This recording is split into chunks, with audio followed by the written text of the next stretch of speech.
ರಾಜ್ಯದ ರೈತ ಬಾಂಧವರಿಗೆ ನಮಸ್ಕಾರ. ನಮ್ಮ ನ್ಯೂಸ್ ಕನ್ನಡ ಚಾನೆಲ್ಗೆ ಸ್ವಾಗತ. ಬನ್ನಿ ರೈತ ಬಾಂಧವರೇ, ಇವತ್ತಿನ ಮಾಹಿತಿ ಏನೆಂದು ತಿಳಿಯೋಣ. ಆತ್ಮೀಯ ರೈತ ಬಾಂಧವರೇ, ನಮ್ಮ ಇವತ್ತಿನ ಈ ವಿಡಿಯೋದಲ್ಲಿ ರೈತರು ಬ್ಯಾಂಕ್ ಖಾತೆಗೆ ಆಧಾರ್ ಲಿಂಕ್ ಮಾಡುವುದು ಹೇಗೆ, ನಾವು ಬರ ಪರಿಹಾರದ ಮೊದಲನೇ ಕಂತಿನ ಹಣವನ್ನ ಯಾವಾಗ ಹಾಕುತ್ತಾರೆ ಮತ್ತು ಎಷ್ಟು ಜನ ರೈತರಿಗೆ ಸಿಗಲಿದೆ ಮೊದಲನೇ ಕಂತಿನ ಬರ ಪರಿಹಾರ ಹಣ ಎಂದು ತಿಳಿಯೋಣ. ಈ ವಿಡಿಯೋ ತಪ್ಪದೆ ಕೊನೆವರೆಗೆ ನೋಡಿ ಮತ್ತು ನಮ್ಮ ವಿಡಿಯೋ ಇಷ್ಟವಾದರೆ ಲೈಕ್ ಮಾಡಿ ಮತ್ತು ಶೇರ್ ಮಾಡಿ ಮತ್ತು ಇಂಥ ಹೆಚ್ಚಿನ ಮಾಹಿತಿಯನ್ನ ತಿಳಿಯಲು ನಮ್ಮ ಚಾನೆಲ್ ಅನ್ನ ತಪ್ಪದೆ ಸಬ್ಸ್ಕ್ರೈಬ್ ಮಾಡಿ.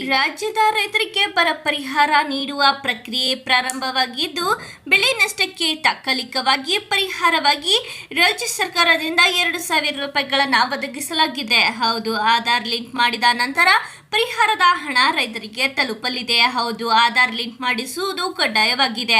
ಆಧಾರ್ ಲಿಂಕ್ ಮಾಡಿಸಿದರೆ ಮಾತ್ರ ರೈತರಿಗೆ ಬರ ಪರಿಹಾರ ಬಂದು ಜಮೆಯಾಗಲಿದೆ. ಆಧಾರ್ ಲಿಂಕ್ ಆಗದ ರೈತರು ತಕ್ಷಣ ಲಿಂಕ್ ಮಾಡಿಸಬೇಕು. ಹೌದು, ನೀವು ಆನ್ಲೈನ್ ನ ಮೂಲಕವೇ ಆಧಾರ್ ಲಿಂಕ್ ಮಾಡಬಹುದಾಗಿದೆ. ಆನ್ಲೈನ್ ನ ಮುಖಾಂತರ ಆಧಾರ್ ಲಿಂಕ್ ಮಾಡುವ ವಿಧಾನವೆಂದರೆ, ಮೊದಲಿಗೆ ನೀವು ಗೂಗಲ್ ನ ಮುಖಾಂತರ ಆಧಾರ್ ಎಂದು ಸರ್ಚ್ ಮಾಡಿ.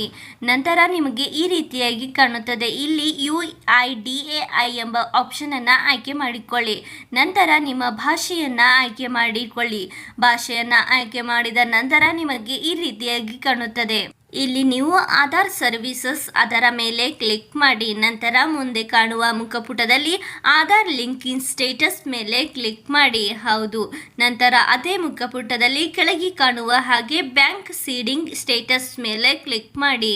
ನಂತರ ಇಲ್ಲಿ ಲಾಗಿನ್ ಅನ್ನ ಕೇಳುತ್ತದೆ. ನಂತರ ಇಲ್ಲಿ ಆಧಾರ್ ಸಂಖ್ಯೆಯನ್ನ ನಮೂದಿಸಿ, ಇಲ್ಲಿ ಕಾಣುವ ಕ್ಯಾಪ್ಚಾ ಅನ್ನ ಇಲ್ಲಿ ನಮೂದಿಸಿ. ನಂತರ ಸೆಂಡ್ OTP ಮೇಲೆ ಕ್ಲಿಕ್ ಮಾಡಿದರೆ ನಿಮ್ಮ ಮೊಬೈಲ್ ನಂಬರ್ಗೆ OTP ಬರುತ್ತದೆ.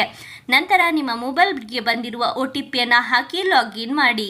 ಲಾಗಿನ್ ಮಾಡಿದ ನಂತರ ಬ್ಯಾಂಕ್ ಸೀಡಿಂಗ್ ಸ್ಟೇಟಸ್ ಮೇಲೆ ಆಯ್ಕೆ ಮಾಡಿದರೆ ನಂತರ ಅಲ್ಲಿ ನಿಮ್ಮ ಸ್ಟೇಟಸ್ ಆಕ್ಟಿವ್ ಎಂದು ಬಂದರೆ ನಿಮ್ಮ ಬರ ಪರಿಹಾರದ ಹಣ ಬರುತ್ತದೆ ಎಂದು ಅರ್ಥ. ಅಂದರೆ ನಿಮ್ಮ ಆಧಾರ್ ಲಿಂಕ್ ಆಗಿದೆ ಎಂದು ಅರ್ಥ ಆಗುತ್ತದೆ. ಬರ ಪರಿಹಾರದ ಹಣ ಇನ್ನು ಜಮೆಯಾಗಿದೆಯೋ ಇಲ್ಲೋ ಎಂಬುದನ್ನು ತಿಳಿದುಕೊಳ್ಳಲು ನೀವು DBT ಕರ್ನಾಟಕ ಅಪ್ಲಿಕೇಶನ್ ಆ್ಯಪ್ ಅನ್ನು ಡೌನ್ಲೋಡ್ ಮಾಡಿಕೊಳ್ಳಬಹುದಾಗಿದೆ.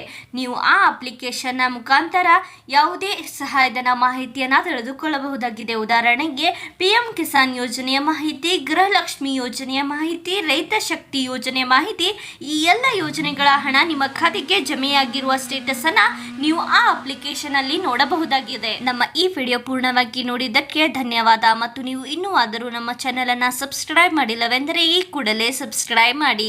ನಾವು ಈ ಚಾನೆಲ್ ನ ಮುಖಾಂತರ ರೈತರಿಗೆ ಉಪಯುಕ್ತವಾಗುವ ವಿಷಯಗಳ ಬಗ್ಗೆ ತಿಳಿಸುತ್ತೇವೆ.